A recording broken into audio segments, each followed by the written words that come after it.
Hey guys, happy Thursday. Okay, so this is called One Day in the Prairie, and I have it right online here. I'm going to read you starting on page 13. This is the herd of wild buffalo that grazes the prairie grasses is a remnant of the 60 million animals that once lived on the original prairie. Another ghost from the past is a herd of longhorn steer, a mix of Spanish black cattle and the durable Mexican common cattle. They can withstand heat, drought, deluge, tornado, and blizzard. They can climb mountains like goats. The Longhorns were turned loose after the Texas Revolution of 1836, then survived and grew in number until there were more than 10 million on the prairie at the time of the Civil War.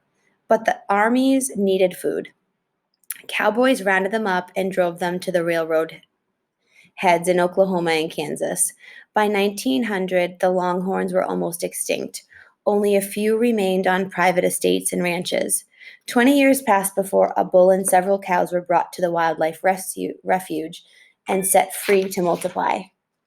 Other wild things from the past still flourishing on this speck of original prairie are 208 wild grasses, the prairie dog town, more than 100 varieties of wildflowers, 230 different kinds of birds, 32 types of salamanders, toads, and frogs, and 24 species of snakes.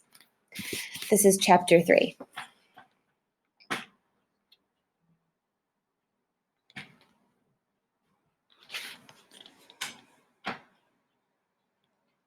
At 8:30 a.m., Henry Rush has the film in his camera and is lying on his belly, waiting for action in Prairie Dog Town. A national magazine wants a photograph of a prairie dog doing a backflip, and Henry Rush is determined to get one. A backflip is to a prairie dog what someone yelling fire is to us. But the flip is body language, a silent shriek of danger to attract the attention of animals who live close to the ground. One good backflip sends all the prairie dogs who see it into their burrows and underground tunnels. Dark clouds appear on the flat western horizon. The temperature rises on the Oklahoma prairie. Autumn flowers reach up to the light.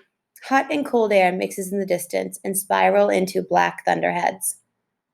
The buffalo smell the ozone from the mix.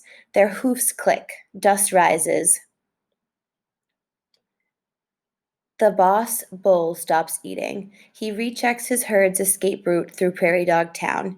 He does not see Henry Rush in the path, for Henry is lying as still as a stone, as inconspicuous as the bull as a grain of sand on the enormous prairie. At 11 o'clock a.m., a breeze from the west stirs the damp hairs on Henry Rush's temple. He does not give it a thought, for the prairie dog town is busy. 50 or 60 of the townsmen are popping in and out of their burrows. Some watch for enemies, others scurry to the meadow at the edge of their 3-acre town, gathering seeds of the grasses and wildflowers. They stuff them into their cheeks and carry them to their underground pantries. A few dig.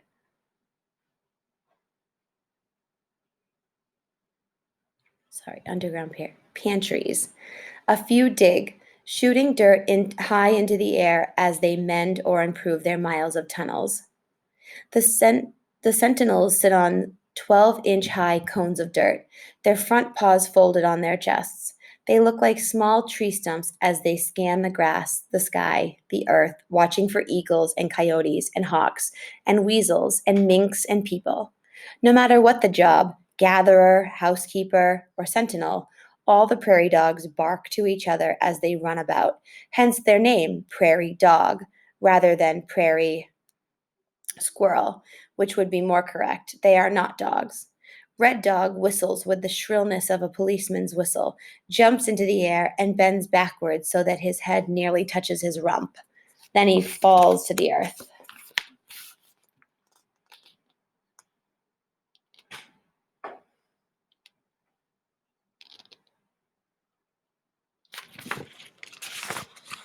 Missed it, snorts Henry Rush.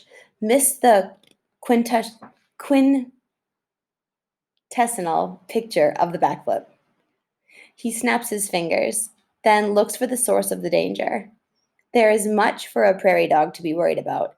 A coyote is moving through the tall grass beside Quannock Creek.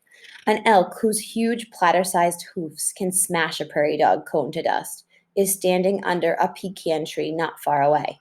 The breeding season of the elk began this September day, and he has not eaten all morning. He will not eat until December, when his breeding season is over, and his harem is won and bred.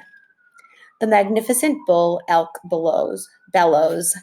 Henry rushes Henry Rush sees him toss his huge antlers, sees his thick neck and golden rump, and sees him suddenly startle. A wind from the west has alarmed him. He should not be afraid of the wind, Henry reasons. Elk like the wind. He has seen them stand quietly with their heads turned into it, as if enjoying its motion. Interesting, he amuses. I always learn something new out here. And I'm going to stop right here at chapter 4, which we can probably finish tomorrow. It's called, it starts with the buffalo stop milling and face their escape route. Okay, so again, comment with any of your thoughts I can go right into our read aloud from Tuesday. Symphony says, I feel bad for people who had to travel so far because now we have cars, planes, and many more things that help with traveling. Yeah, true. Imagine how difficult it was and how long it took for people going west. The grass, how different it is. Yeah, like the prairie grasses. There's so many different varieties, right? I love the book so far. Frankie says, I like all the explanation about what's happening, right? Like all the details of the prairie and the animals and what this kid Henry, who seems to be sort of like the main character besides the prairie dogs, right? They give so much detail about the prairie and the land and the air and what's going on. I like that too. Jameson, I like the book so far, and what I don't like is that they eat the bunnies. Oh, well, I know, right? That's like that whole predator prey and the food chain. So just be glad you're at the top. We're talking about the American Gold Rush. Oh, we're talking? Yes. Mm-hmm. So that's the California Gold Rush. So that's why a lot of people were headed west, right?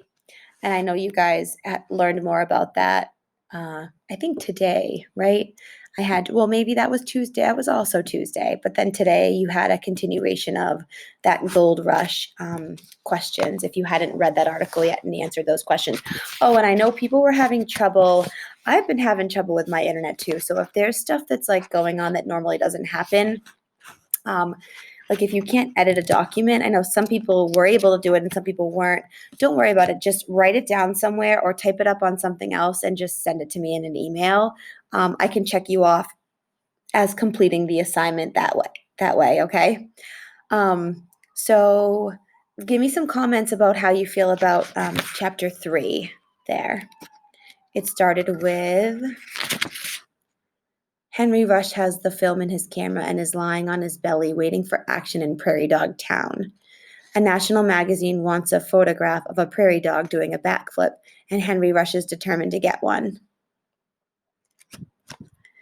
Okay, and then what's going on? I really do like all the details that are given and created to really give you a good idea of how it feels, what it looks like, and what the animals are doing, and how it feels for Henry Rush there watching it all. All right, so leave me any comments about how you feel about chapter 3, and we'll go on to chapter 4 tomorrow. And I'll see you guys tomorrow for our Zoom recess from 11:30 to 12. And I'll send that email out shortly to invite you.